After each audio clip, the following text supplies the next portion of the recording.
Bismillahirrahmanirrahim. Assalamualaikum warahmatullahi wabarakatuh. Sebelum pembahasan dimulai, mari kita berdoa dalam hati. Berdoa mulai. Selesai. Pesan kami dalam setiap pembahasan otomotif untuk kalian sebagai bakal calon mekanik kendaraan. Hal yang perlu kalian tanamkan adalah sikap.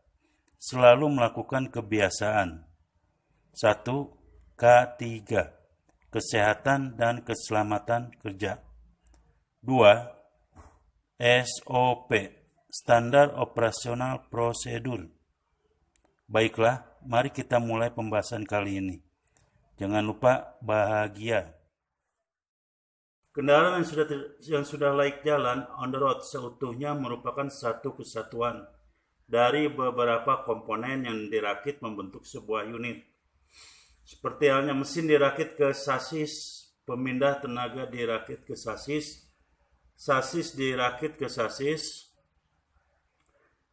kelistrikan penerangan wiper washer dirakit ke bodi, kelistrikan mesin dirakit ke mesin, bodi dirakit ke sasis.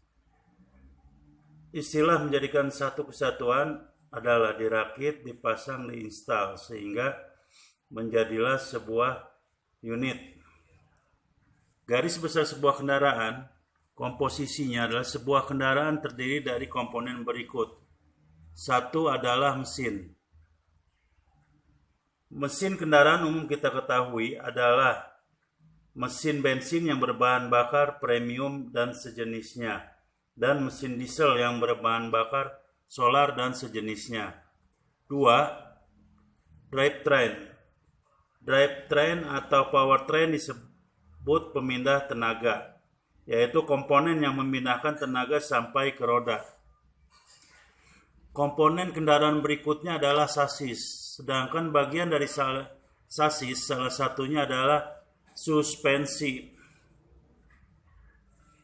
Suspensi berfungsi meredam getaran dari jalan yang bergelombang sampai ke bodi kendaraan sehingga menimbulkan kenyamanan dalam kendaraan.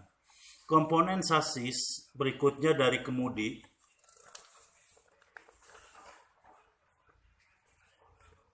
Komponen untuk mengarahkan laju kendaraan sesuai dengan keinginan pengemudi. Komponen sasis berikutnya adalah rem.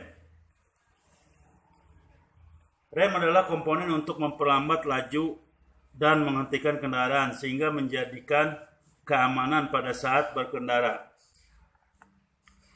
Berikutnya, komponen dari kendaraan adalah kelistrikan mesin. Komponen utama adalah baterai. Baterai adalah sebagai sumber arus listrik. Komponen berikutnya adalah motor starter sebagai penggerak mula pada mesin. Komponen berikutnya adalah alternator sebagai pengisi kembali arus listrik ke baterai. Komponen berikutnya adalah IG coil untuk menaikkan tegangan. Dan komponen berikutnya adalah busi memercikan bunga api untuk pembakaran di dalam mesin. Komponen berikutnya pada kendaraan adalah kelistrikan bodi. Kelistrikan bodi adalah merupakan komponen penerangan pada kendaraan baik eksterior maupun interior, ditambah dengan wiper dan washer. Komponen kendaraan berikutnya adalah bodi. Bodi merupakan tampilan kendaraan dari luar dan juga sebagai keamanan dan kenyamanan penumpang di dalamnya.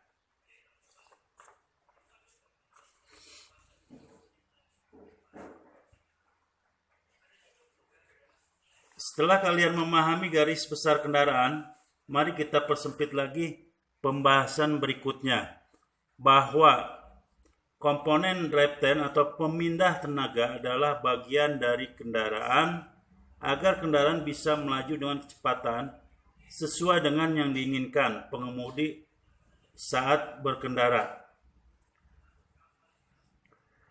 Jika mesin adalah input tenaga, maka drivetrain merupakan komponen yang memproses tenaga melalui berbagai macam komponen untuk menghasilkan output tenaga. Drivetrain atau powertrain disebut juga dengan pemindah tenaga.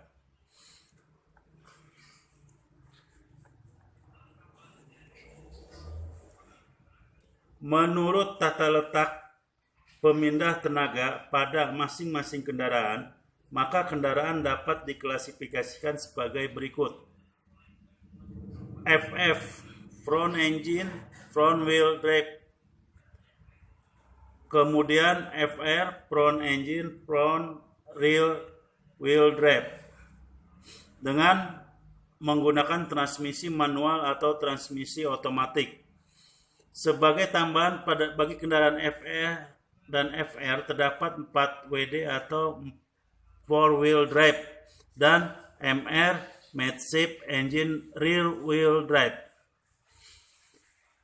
Contoh kendaraan yang memakai FF adalah sedan atau kendaraan hatchback. Kendaraan hatchback atau sedan itu seperti mobil Brio, Agya, Ayla, Civic, Toyota Altis. Kendaraan yang menggunakan FR jenis minibus seperti mobil Avanza, Xenia, SUV, dan sejenisnya. Selanjutnya, kendaraan memakai 4-wheel drive. Itu kita kenal dengan mobil Jeep seperti Suzuki Jimny, Daihatsu Tab, Daihatsu Rocky.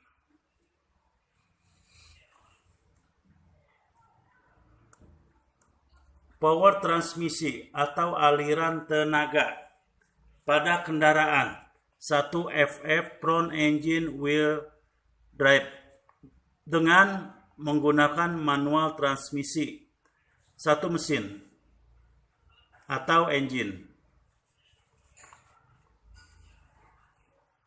Mesin pada kendaraan FF dengan MT menghasilkan tenaga berupa putaran atau torsi atau disebut dengan sumber tenaga.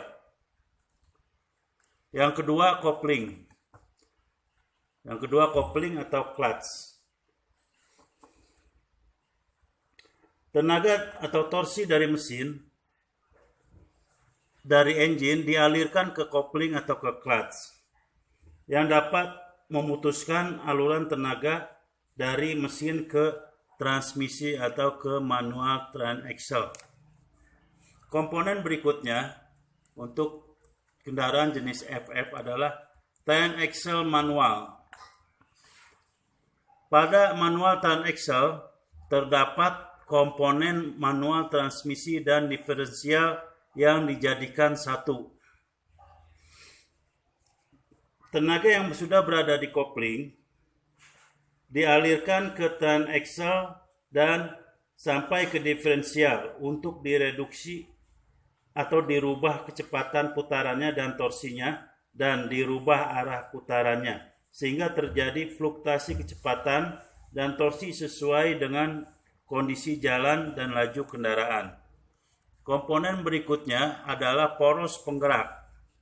Poros penggerak atau drive set. Setelah tenaga direduksi oleh transmisi transaxle manual, kemudian dialirkan ke poros penggerak.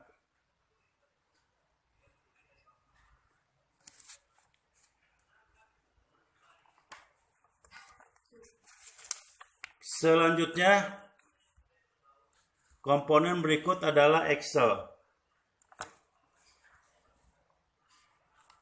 Kemudian poros penggerak ditopang oleh axle. Poros penggerak ditopang oleh axle. Drive shaft atau poros penggerak ditopang oleh axle. Setelah axle, aliran tenaga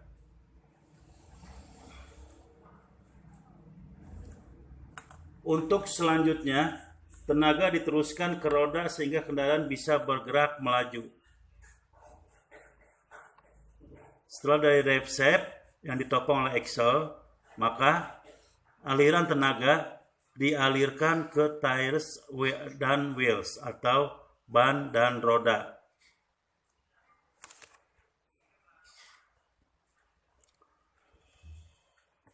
Berikutnya adalah jenis kendaraan FF dengan automatic transmission. 1. Engine menghasilkan tenaga berupa putaran atau torsi atau sebagai sumber tenaga. Kemudian nanti tenaga tersebut akan dialirkan. Selanjutnya aliran tersebut ke torque converter. Dari engine ke torque converter. Torque converter adalah kopling otomatis yang digerakkan oleh fluida atau oli untuk meneruskan dan memutuskan tenaga dari mesin ke automatic transaxle atau ke automatic transaxle. Selanjutnya transaxle automatic. Pada transaxle automatic terdapat transmisi otomatis atau automatic transmission dan diferensial. Perbedaannya tadi dengan MT adalah di sini terdapat transmisi otomatik pada automatic transaxle, sedangkan diferensialnya sama seperti kendaraan FF dengan MT, manual transmission. Transaxle otomatik merupakan komponen untuk mereduksi putaran atau torsi secara otomatis dengan bantuan kekuatan dari tekanan fluida untuk memindahkan kecepatan atau torsi dari gigi-gigi planet. Kemudian putaran tersebut yang sudah direduksi akan dirubah arah putarannya dengan diferensial. Komponen selanjutnya drive shaft, sama dengan FF dengan MT. Drive shaft atau poros penggerak. Setelah tenaga direduksi kemudian dialihkan ke poros penggerak roda.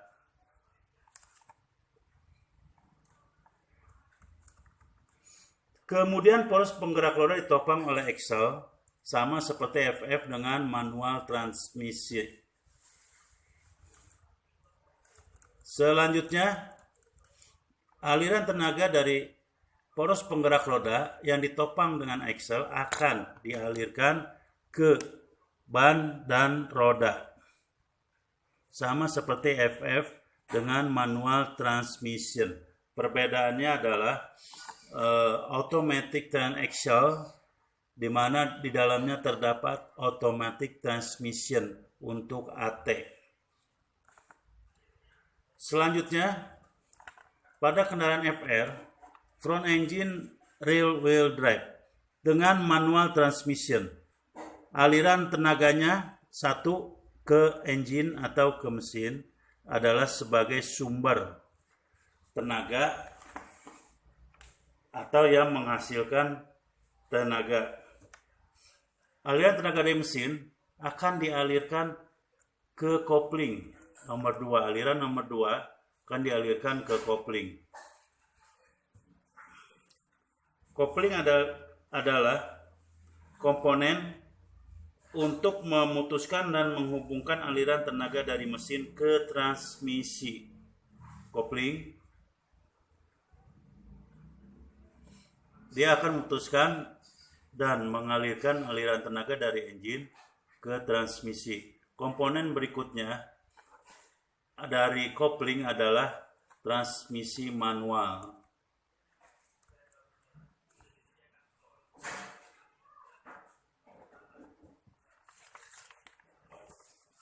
Transmisi manual. Tenaga yang sudah dialirkan dari mesin ke kopling akan diteruskan ke transmisi untuk direduksi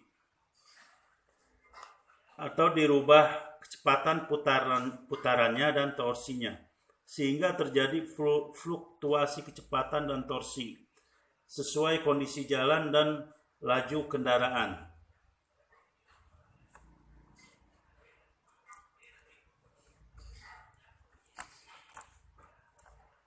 Perbedaannya dengan FF dengan FR, pada kendaraan FF tidak memakai poros propeller, sedangkan pada kendaraan jenis FR memakai poros propeller karena transmisi dengan diferensial mempunyai jarak yang cukup jauh, sehingga dia harus dihubungkan. Maka poros propeller adalah menghubungkan aliran tenaga dari transmisi untuk mencapai ke belakang, yaitu diferensial. Selanjutnya dari poros propeller, aliran tenaga ke diferensial.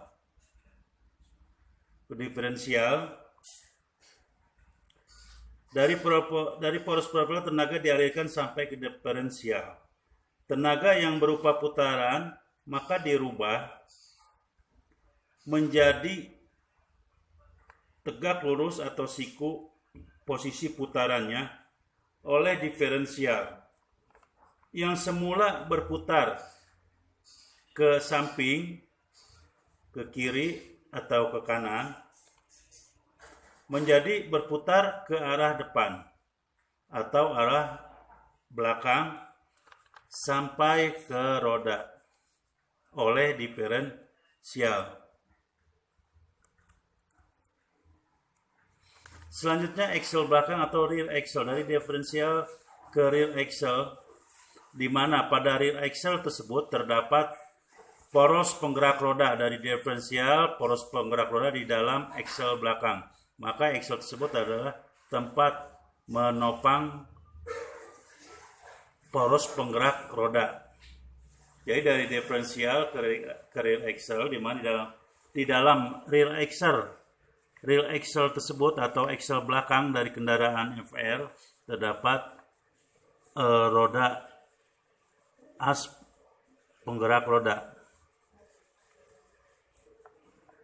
Selanjutnya aliran tenaga dari diferensial ke poros penggerak roda akan dialirkan sampai ke roda dan ban. Kemudian untuk kendaraan FR dengan automatic transmission,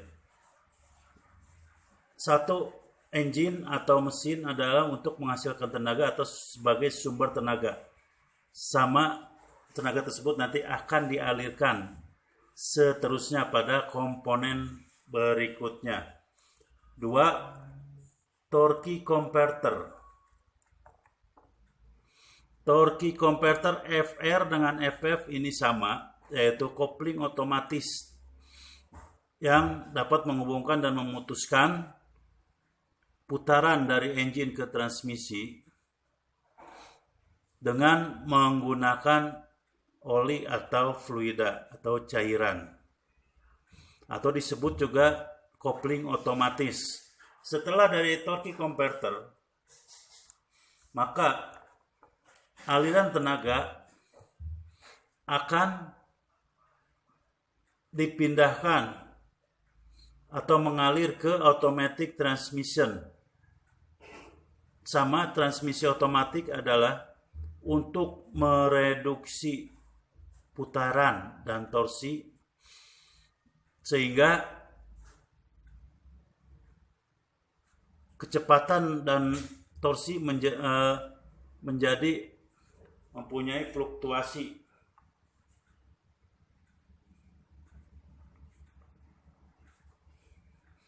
Dengan bantuan tekanan fluida, maka kecepatan dapat dipindah-pindahkan pada transmisi otomatis dari gigi-gigi planet yang mereduksi putaran tersebut. Selanjutnya, putaran atau torsi yang sudah direduksi akan dialirkan ke propeller shaft. Perbedaan dari FF dengan FR otomatis adalah FR memakai propeller shaft atau poros propeller.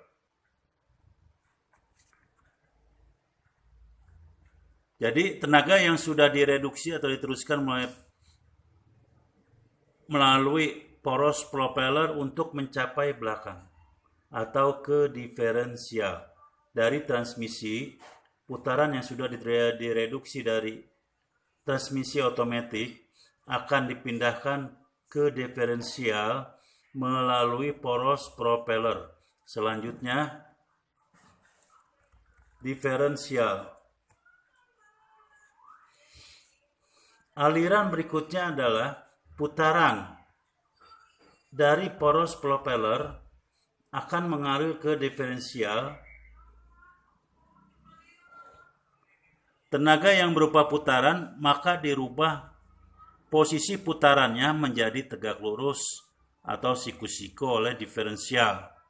Yang semula berputar ke arah samping menjadi berputar ke arah belakang atau ke arah depan sampai ke roda.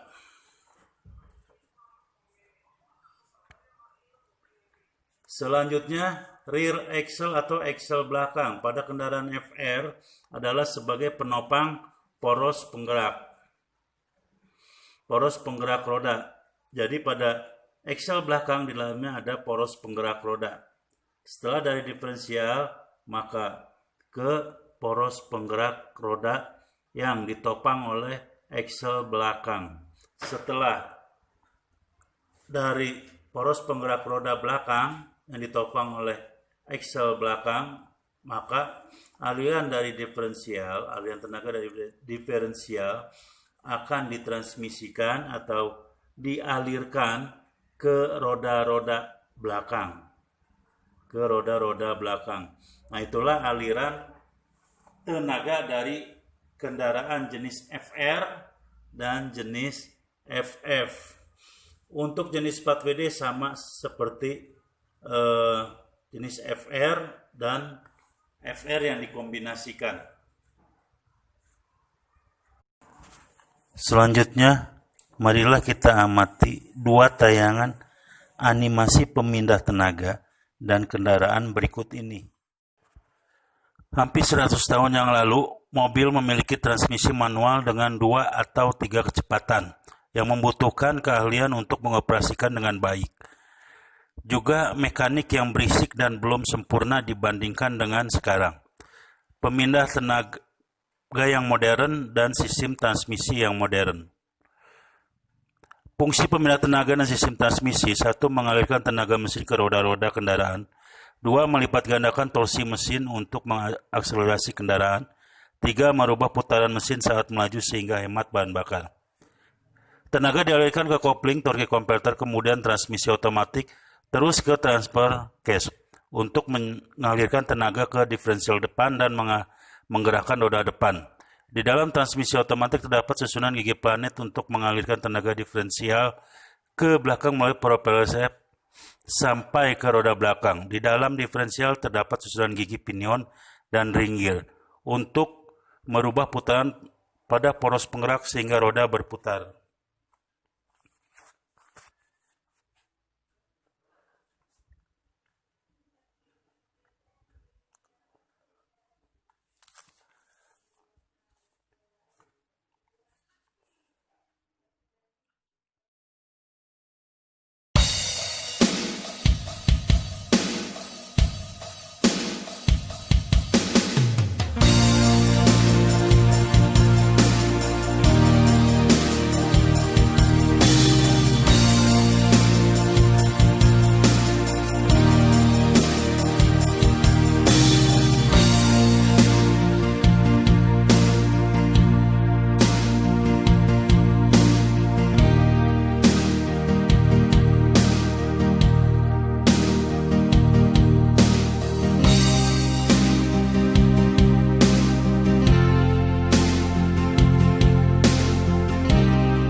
Demikianlah pembahasan otomotif kali ini.